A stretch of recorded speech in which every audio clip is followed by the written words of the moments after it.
Moïse Katumbi a désormais un passeport valide et ne risque plus d'être arrêté à son arrivée sur le territoire congolais. Condamné à 3 ans de prison dans le cadre d'une affaire foncière, la Cour de cassation l'a finalement blanchi. Il y avait un montage grossier que la justice, que la Cour de cassation vient de démonter en toute indépendance. Moïse Katumbi, qui a été notifié de la décision de la Cour de cassation, est totalement libre de pouvoir revenir dans notre pays au moment où il voudra. En 2016, beaucoup dénonçaient déjà un procès politique. Moïse Katumbi et l'ancien président Joseph Kabila sont alors vivement opposés. L'ancien gouverneur du Katanga a démissionné et accuse son ex-allié de vouloir modifier la constitution pour rester au pouvoir. À l'approche des élections, le camp Kabila aurait alors pris des dispositions pour court-circuiter Katumbi, devenu un peu trop gênant.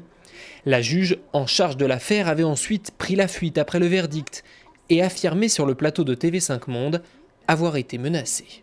C'est un dossier politique, un dossier dans lequel nous avons réussi des pressions. Un procès vraiment bidon, monté de toutes pièces. Parce que dans quel but? C'était dans le but de les retirer de la course de la présidence. Du côté du parti de l'ancien président Kabila, on se défend d'avoir voulu politiser la justice. La Cour de cassation est la juridiction suprême qui prend la décision définitive en matière pénale. Et lorsque la décision est rendue, il faut la respecter, il faut s'incliner. Il serait totalement inapproprié de parler d'une justice politique. Août dernier, Moïse Katumbi a bien essayé de rentrer en RDC pour déposer sa candidature à la présidentielle, sans succès.